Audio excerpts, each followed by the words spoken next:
오늘 우리에게 주시는 하나님의 말씀 봅니다. 에베소서 5장 1절부터 4절까지 말씀. 함께 읽죠. 에베소서 5장 1절에서 4절 시작. 그러므로 사랑을 받는 자녀같이 너희는 하나님을 본받는 자가 되고 그리스도께서 너희를 사랑하신 것 같이 너희도 사랑 가운데서 행하라. 그는 우리를 위하여 자신을 버리사 향기로운 제물과 희생제물 하나님께 드리시니 음행과 온갖 더러운 것과 탐욕은 너희 중에서 그 이름조차도 모르지만 이는 성도에게 마땅한 바니 누추함과 어리석은 말이나 희롱의 말이 마땅치 않니 오히려 감사하는 말을 하라. 아멘.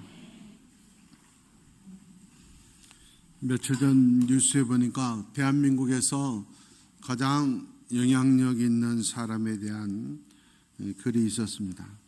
지금 살아있는 사람들 중에 대한민국에서 가장 영향력 있는 인물이 누구인가 했더니 남자가 아니고 여자였습니다.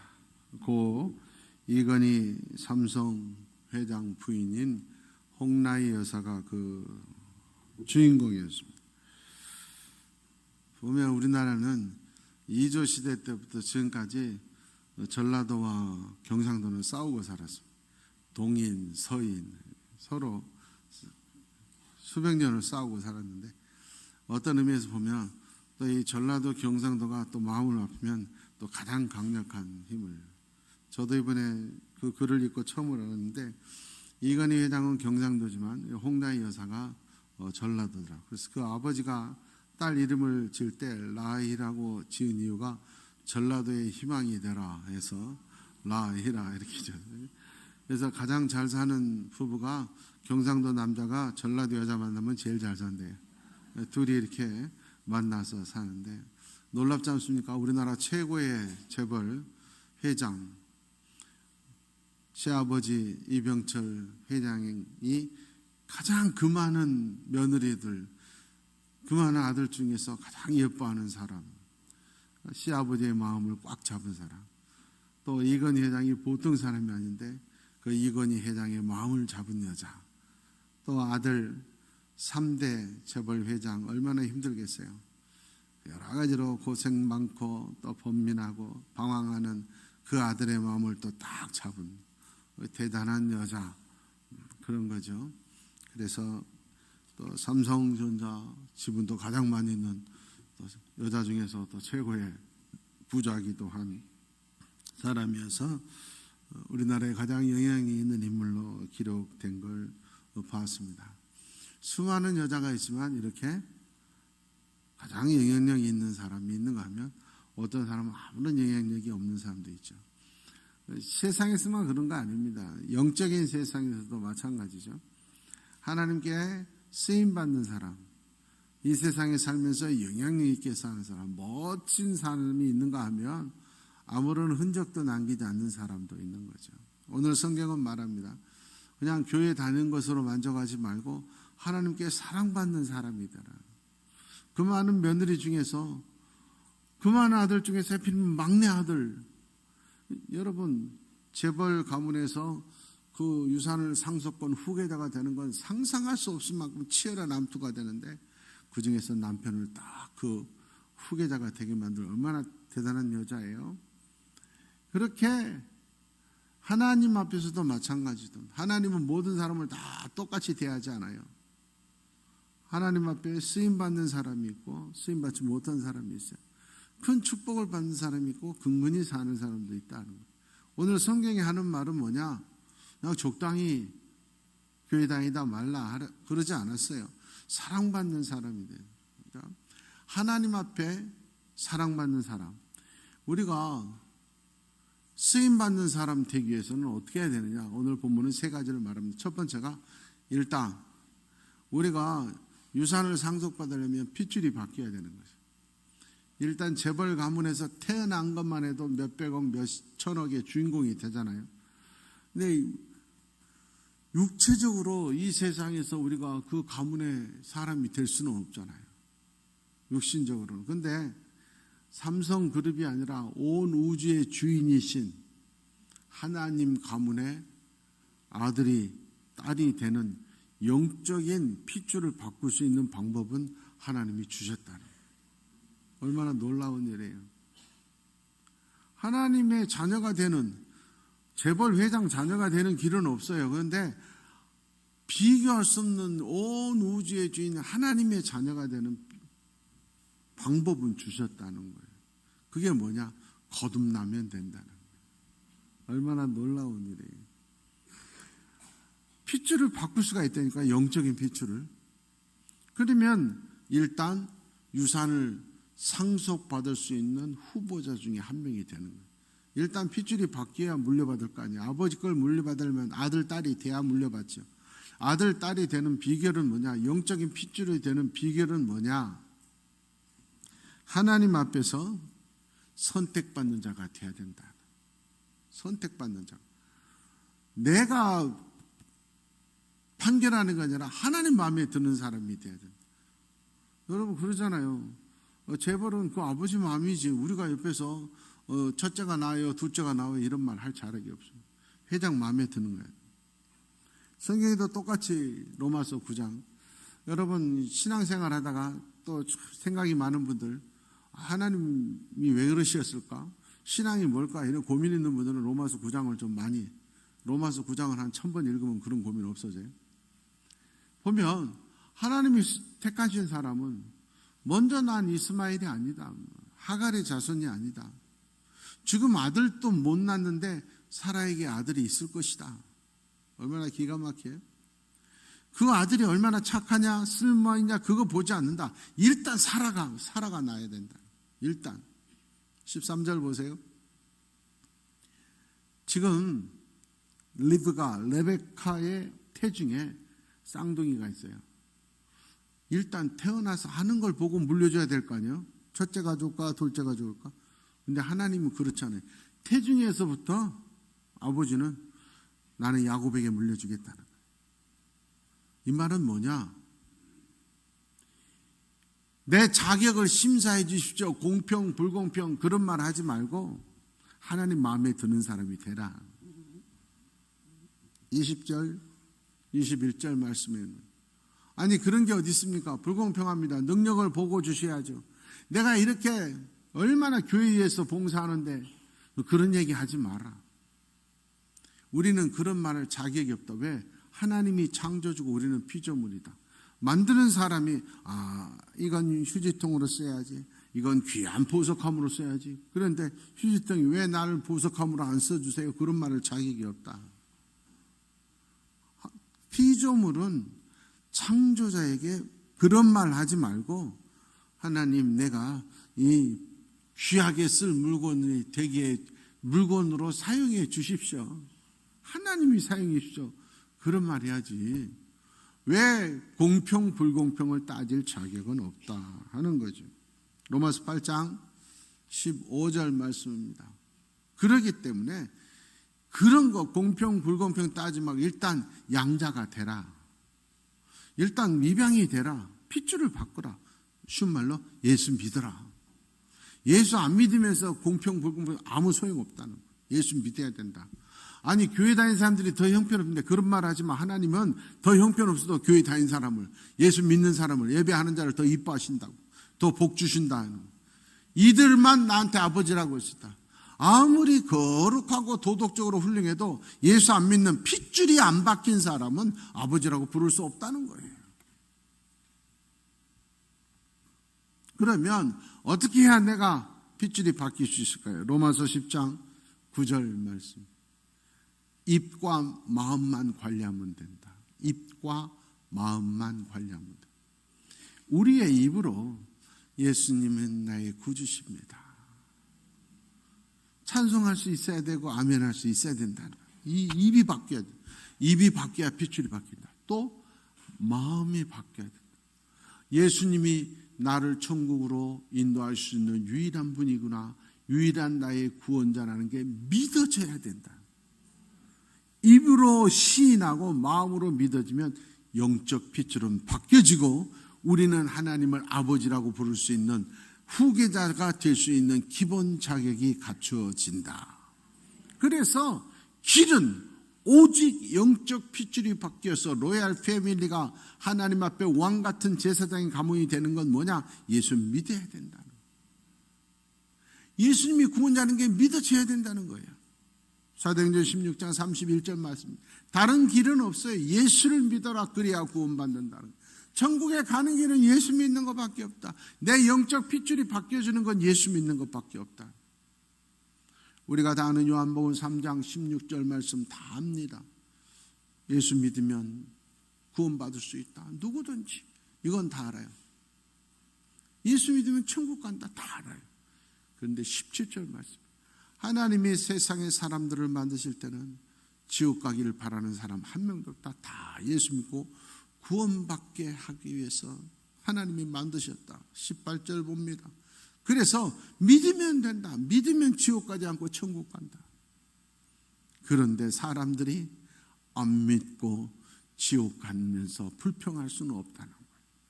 핏줄이 바뀌지 않고 내 유산 물려주세요. 그럴 자격이 없다는 거예요. 사랑하는 여러분, 우리의 입술이 주님을 찬양하는 입술 되기를 원합니다. 예수님은 나의 주로 고백하는 입술 되기를 원합니다. 어디에 가든지 천국 가는 길은, 영생 가는 길은 예수님밖에 없음을 전하는 입술 되기를 바랍니다. 우리의 마음이 예수님이 나의 구원자고 나의 축복의 주인심이 믿어지기를 원합니다. 그러면 일단 유산을 물려받을 수 있는 후계자 중에 한 명 기본이 갖춰진다. 두 번째는 뭐냐? 두 번째는 오늘 성경은 말합니다. 내 삶을 통해서 믿음을 보여주라는 거예요. 하나님 아버지를 닮아가라. 본받아라. 하나님이 나를 사랑하신 걸 알았으면 그 사랑 가지고 행하는 자 살아가라. 가장 중요한 건, 가장 크게 쓰임받는 자는 예수님처럼 내 자신을 희생제물로 바치라. 로마서 12장 1절 2절 말씀. 세상 사람들은 자기 이익을 위해서만 삽니다. 자기 욕망을 이루기 위해서만 삽니다. 그러나 그 사람들처럼 사지 말고 너희는 너희 자신이 제물이 되어서 바뀌라. 중요한 건 뭐냐? 하나님의 뜻이 무엇인지 항상 고민하라는 거예요. 하나님의 뜻이 무엇인지 고민하면서 살아라. 그냥 살지 말고 하나님이 나 원하시면 생명까지도 바치는 제물이 되라는 거예요. 죽도록 충성하라는 거예요. 구경만 하지 말고 적당히 예수 믿지 말라는 거예요. 그럴 때 유산을 그 많은 아들, 딸 중에서 물려받을 수 있는 후계자, 더 크게 쓰임받는 자가 된다. 저는 제 인생 가운데 가장 이번 1년에 많은 사람을 만났고 여러분들을 만났고 대단한 분들을 만났고 또 가장 비참한 분들도 만났어요. 그러면서 제가 느끼는 똑같은 인생 한 번인데 어떤 사람은 저렇게 고귀하고 보람있고 멋지게 행복하게 사는데 어떤 사람은 저렇게 고통 중에 벌레만도 못하게 저렇게 살까? 그 이유가 어디에 있을까? 하나님은 자녀들이 어떤 부모가 자녀들이 잘 못 살기를 원하겠어요. 다 잘 살기를 원해요. 그런데 왜 그러냐? 중요하다는 거죠. 하나님 앞에 귀하게 쓰임받고 사랑받는 자로 쓰임받기 축복을 누리는 자로 되기 위해서는 내 자신이 하나님이 어떻게 살기를 바라시는가 생각하고 살아라. 여러분, 사람의 가치, 똑같은 사람이라도 대단한 사람이 있고 버림받은 사람이 있어요. 조롱받는 사람, 아무런 영향력도 없는 사람도 있어요. 그 사람의 가치를 결정하는 건 뭐냐? 옷이 아니에요. 어떤 사람들은 옷인 줄 알아. 그래가지고 명품만 입으려고 그래. 어떤 여자들은 액세서리인 줄 알아. 다이아몬드 반지 머리핀을 꽂고 있다고 그 사람이 가치가 올라가죠. 어떤 사람은 차인 줄 알아. 차는 봄나게 타야 된다. 빛내가지고. 어떤 사람은 집인 줄 알아. 사람의 가치는 이런 것들이 아니에요. 생각할 줄 알아야 사람의 가치가 높아져요. 우리 그러잖아요. 참 생각 없네. 인류대학을 나와도요. 장관이고 재벌이어도 생각 없이 사는 사람은 금방 버림받아요. 내 자신의 가치를 높이기 위해서는 생각하고 살아요. 며칠 전에 글을 읽었어요. 우리나라 배우 중에 하정우라고 하는 대배우가 있는데 이 사람이 글을 읽고 제가 감동받았어요. 이 사람은 나는 배우다. 그 배우라는 예술적 감각과 직업의 감수성을 지키기 위해서, 그리고 자기 평생에 죽기 전에 대부 같은 위대한 작품, 영화를 한번 만들어 보고 싶다는 거예요. 그래서 나는 영화인이다. 그 영화 속의 예술인으로 살기 위해서 자기는 반드시 하루에 3만 보 이상 걷는데요. 그래서 3만 보를 걸으면서, 여러분 3만 보를 걸으면 아무리 해도 못해도 서너 시간은 걸어야 돼요. 이 3만 보를 걸으면서 자기는 사색한대, 생각한대. 내 자신이 나는 배우다. 내가 어떻게 살아야 되느냐? 내가 사색의 시간, 생각의 시간을 꼭 갖는다. 사람이 동물과 다른 건 생각할 수 있다는 거예요. 영적으로도 마찬가지. 생각 없이 아무 뜻도 없이 왔다 갔다 하는 사람은 삶의 변화가 없어. 신앙의 변화도 없어. 축복도 없어요. 쓰임받지 못한다 하는 거예요. 성경은 분명히 말합니다. 사람이 무엇으로 심든지 그대로 거두리라. 하나님은 똑같은 자손 똑같이 자녀에게 주지 않아요. 상속 재산이 다르듯이 하나님의 은혜와 능력과 축복, 쓰임받는 것도 믿음의 강도에 따라 다르다 하는 거예요. 그래서 성경은 죽도록 충성하라 그랬어요. 네 자신을 희생제물로 바치라고 오늘 그랬어요. 그럴 때 내가 높이 쓴다. 서울에 가시면, 지금까지 서울을 수십 번 가서도 예수 믿는 사람이 이곳을 한 번도 가보지 않았다 그러면 좀 부끄럽게 여기시고, 반드시 서울 가시면 이곳을 한번 가시기를 바랍니다. 지하철역에서 내려서 조금만 걸어가시면 양화진에 가면 외국인 선교사들 묘역이 있습니다. 우리하고는 전혀 별개인 외국인들이 복음을 전하기 위해서 이 땅에 와서 순교한 자들의 무덤입니다.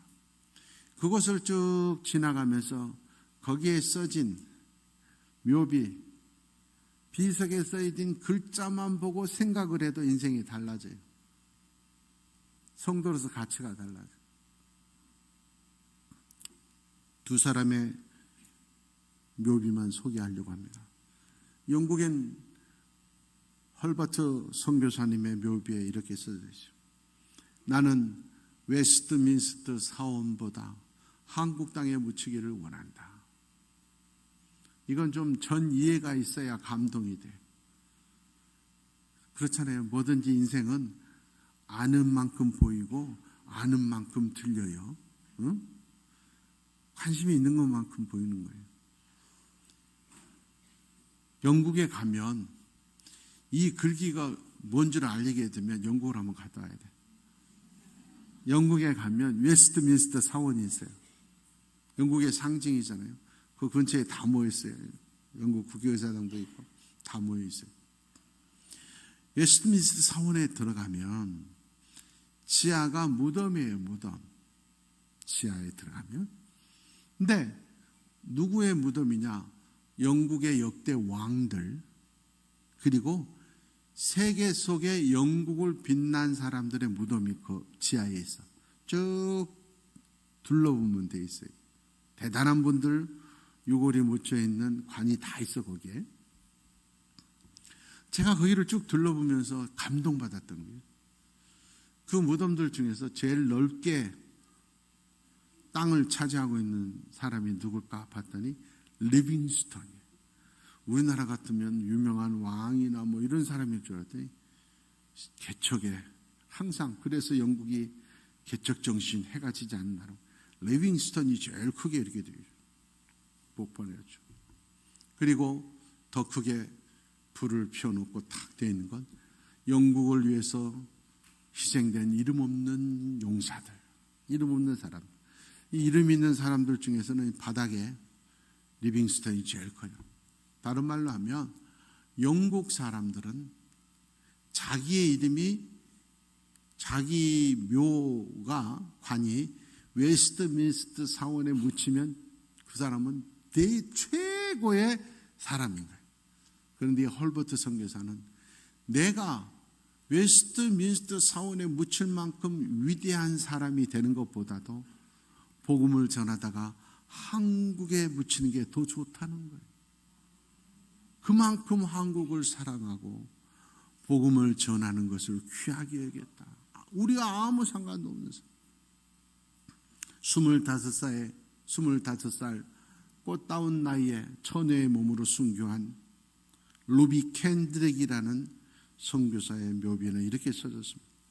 하나님이 나에게 1000개의 생명을 주신다 해도 나는 그 1000개 모두를 조선을 위해 바치리라.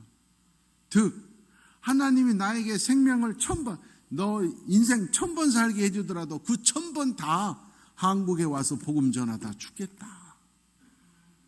얼마나 감사해요. 요즘 젊은 사람, 뭘 모르는 사람들이 우리가 왜 서양을 따라가 미국 물러가 영국 물러가 하는데요. 이 서양 선교사들이 와서 이 한국을 사랑해서 복음을 전하기 전까지 우리나라는요 5,000년 동안 세계 최빈국 가운데 하나였어요.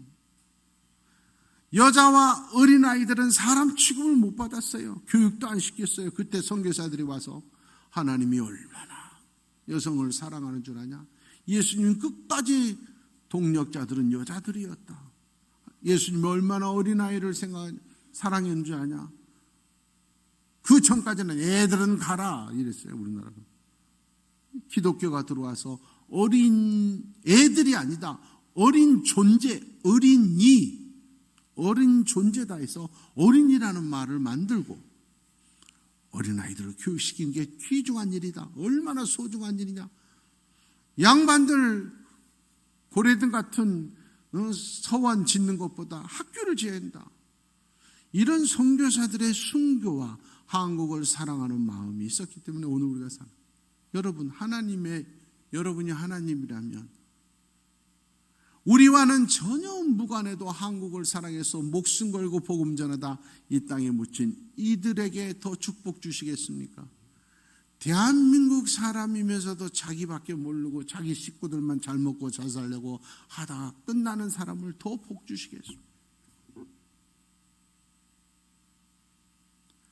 여러분 명심하세요. 신앙은 관념이 아니라 충성입니다. 신앙은 삶입니다. 내가 목숨 바쳐 제물이 되는 것이 신앙이지. 하나님을 기쁘시게 하는 삶이 신앙인 것이지.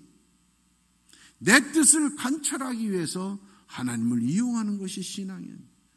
이제 내가 교회에 다니니까 뭐가 좀 잘 되겠지.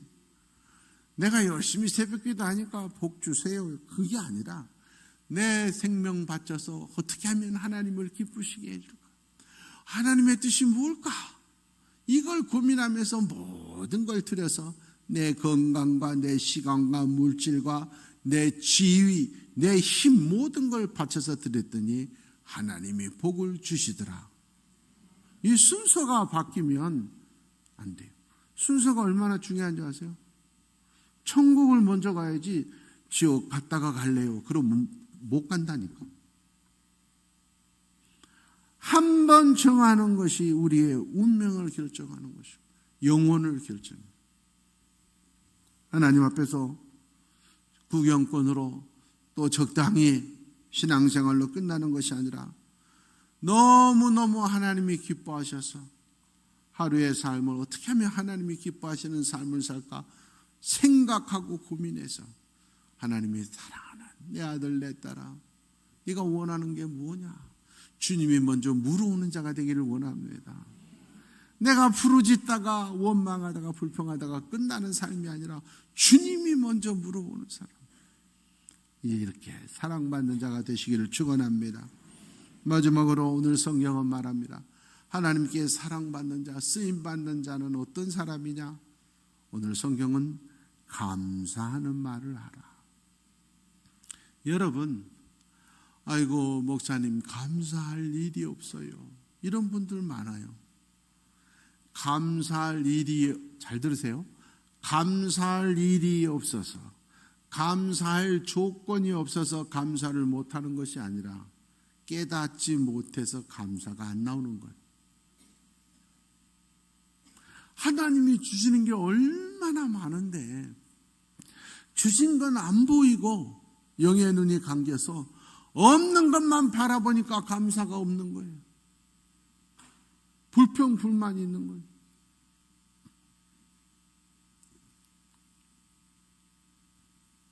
서울에 갔다가 고속도로 휴게소에서 잠시 쉬었어요. 커피를 한 잔 뽑아 들고 차로 가는데 내 옆자리에 차가 파킹하는데 뒤에 열리고 뒷문이 열리고 휠체어가 내려주고 두 사람이 붙어서 한 사람을 꺼내고 그걸 보면서 아이고 세상에 휠체어 타는 저 사람은 그냥 내가 걸어서 갔다 온 내 모습이 얼마나 부러울까. 그렇게 살 수 있다고 해주면 기적이잖아요. 나는 기적을 살면서도 감사할 줄 몰라요. 기적을 감사. 제가 부흥 집회 가서 감사하며 사십시오. 항상 말할 때 하는 예화가 있어요. 실화에 실화. 20여 년 전. 인천에 있는 한 100명 모이는 교회 안수 집사님이 암이 걸렸어요. 6개월밖에 못 산다. 100명밖에 안 되는 교회니까 가족 같은 교회니까 교인들이 밤마다 모여서 하나님께 고쳐주십시오. 우리 안수 집사님 눈물로 기도하고 이 안수 집사님이 감동했어요. 하나님 우리 교인들이 이렇게 기도해서 만약에 제가 암이 나면 1억 원을 감사하겠습니다. 성도들 앞에 약속해 하나님이 제 목숨 살려주시면 1억 원 하겠습니다. 정말 하나님이 고쳐주셨어요. 병원에 갔더니 암이 없어요. 근데 이 안수 집사가 5천만 원만 했어요. 근데 그 목사님도 대단해요. 1억 원 하겠다고 해놓고 5천만 원 했다고 재판을 걸었어. 결론은 목사님이 졌어. 헌금은 자발적인 것이기 때문에 성도들 앞에서 약속해도 안 해도 할 수 없다. 이제 하나님이 심판하시겠지. 문제는 졌어. 목사님이 졌어. 그래서 그게 교계에서 화제가 된 적 있어요. 참 그 사람도 그런다. 그 사람도 좀 그렇고 목사도 그렇죠. 제가 부흥회 가서 항상 말할 때 그러면 여러분에게 지금 암 걸려서 6개월밖에 못 쓴다는데 하나님이 고쳐주시죠. 내가 돈이 없으면 모를까? 돈이 있으면 1억 원 감사한금 하겠어요? 못 하겠어요? 다 하지. 6개월밖에 못 살고 고쳐. 그러면 제가 물어봐요. 그러면 아예 암도 안 걸리고 살면 얼마 해야 돼? 꼭 한번 갔다 와야 1억 원 할 거야? 우리가 그런다니까. 응? 평소에 암 안 걸리고 건강하게 해주신 거 교통사고 나서 안 나서 다닌 건 감사할 줄 몰라. 꼭 한번 죽었다 살아나야 감사하나? 여러분 명심하셔야 돼요. 하나님의 은혜가 깨달아지면 감사할 조건이 넘쳐나게 보여요. 깨달음이 없으니까 감사 조건이 안 봐요. 깨달음이 없으니까 왜 나는 가난하냐? 깨닫는 자는 가난하지만 건강해서 감사합니다. 깨달음이 없는 사람은 우리 아이들 왜 우리 아들은 저렇게 공부를 못할까? 깨달음이 있으면 하나님 감사합니다. 우리 아들 건강해서 우리 아들 성실해서. 옆집 아들이 깨닫지 못하니까 옆집 아들은 지금 마약하고 있어요. 옆집 아들은 지금 감옥 갔어요. 여수도 지금 청소에 있는 마약 때문에 머리가 아프대. 여러분 자녀들 마약 안 하는 것만 해도 여러분 오늘 가서 감사하다고 아이고 우리 아들 딸 마약 안 해서 고마워 내가 5만 원 줄게 그래. 속고 살 수도 있어. 하고 있을 수도 있어 지금. 깨달으면 그런 거예요. 시편 50편 14절 23절 말씀 보십시오. 감사로 하나님께 제사를 드리라.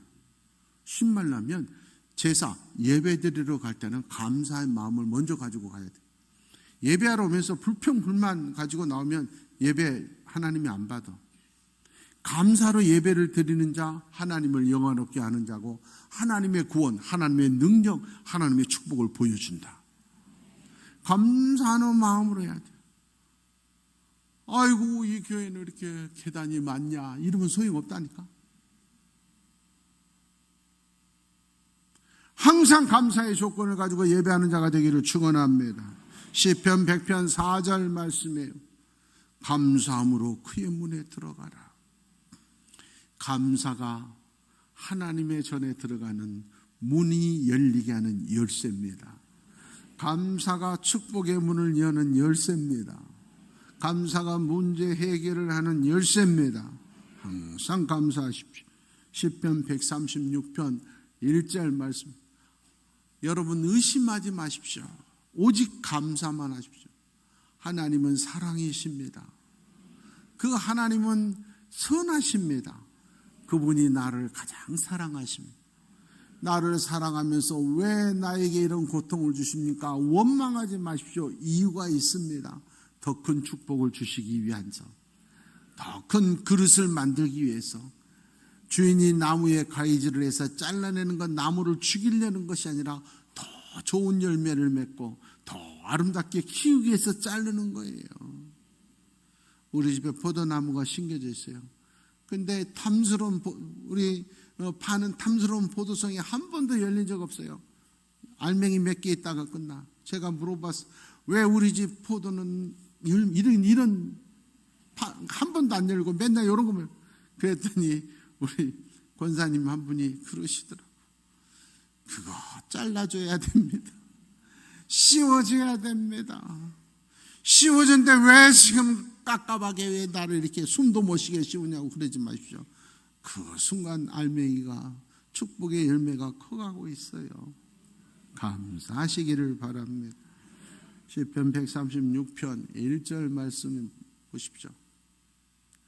하나님이 나를 사랑하는 걸 의심하지 마십시오. 하나님이 나를 사랑하시면 영원함이로다. 일체 의심하지, 영원히 사랑해. 내가 힘들다고 의심하지 마십시오. 영원히 사랑하고 계시니까 반드시 뜻이 있는 줄 믿습니다. 골로새서 3장 15절 말씀입니다. 하나님의 사람은 두 가지가 꼭 있어야 돼. 그래서 바울 사도도 두 가지가 항상 있기를 바라. 첫째 평강, 화목감, 화평이 있어요. 성령의 열매는 화평이에요. 여러분의 가정에, 여러분의 일터에, 여러분의 부서, 우리 교회에 항상 화평하기를 원합니다. 화평을 깨는 건 마귀예요. 절대 화평이에요. 두 번째, 감사하는 자가 되라. 감사가 있어야 돼. 하나님의 자녀의 특징은 감사가 많고 마귀의 자녀의 특징은 불평이 많다. 할렐루야. 항상 감사와 평화가 넘쳐서 하나님이 특별히 사랑하는 자가 되기를 축원합니다. 그래서 마지막에 이렇게 결론을 맺어요. 데살로니가전서 5장 18절 말씀. 모든 일에 감사. 잘 됐든지 못 됐든지 힘들든지 힘들지 않든 모든 것이 하나님의 뜻대로 사는 자, 하나님이 사랑하신 자는 모든 것이 합력하여 열매를 맺는다. 모든 것 안에는 좋은 것도 있고 나쁜 것도 있고 힘든 것도 있고 이해하기 어려운 것도 있다는 거예요. 범사에 감사하십시오. 오늘 새벽에도 눈 뜨자마자 침대에서 하나님 오늘 아침 눈 뜨게 해주셔서 감사합니다. 그리고 출발해요. 그것이 5장 18절 띄워놓으세요. 모든 것 감사하고 사는 것이 하나님의 뜻이다. 내 뜻으로는 감사가 안 돼요. 그러나 하나님의 뜻인 줄 알고 감사할 때 더 큰 감사가 있습니다. 감사가 쌓일 때 축복도 쌓이고 하나님 앞에 우리의 감사가 계속 쌓일 때 축복의 문도 열리는 거예요. 말씀을 맺습니다. 평범한 사람으로 끝나지 말고 하나님이 특별히 쓰임받는 쓰시는 축복의 후계자, 큰 상급 받는 사람으로 쓰임받는 우리 교회 여러분들, 특별히 우리 자녀들 되기를 축원합니다. 하나님 아버지 감사합니다. 한 세상 살면서 아무런 영향력 없는 사람으로 하나님의 손에 쓰임받지 못한 사람으로 일생 끝나지 않게 하시고 우리의 인생 그리고 우리 자녀들의 일생이 이 세상에 가장 영향력 있는 인물로 하나님이 가장 기뻐하시는 하나님의 뜻을 이 땅에 펼치는 사람으로 살아가기를 원합니다. 예수 믿는 것, 예수의 피로 바뀌는 것이 구원의 출발점인 줄 믿고 어디에 가서 무엇을 하든지 때를 얻든지 못하든지 복음 전하는 자로 살기를 원합니다. 예수 믿고 구원받았으면 구경꾼에 머물지 않고 적당한 선에 멈추지 않고 제물이 되어서 하나님 마음에 흡족한, 하나님 마음에 너무너무 사랑스러운 축복의 명가를 이루어가는 우리 성도들 다 되게 하여 주시옵소서. 그래 하실 우리 주님 예수님의 이름으로 축복하며 기도하옵나이다.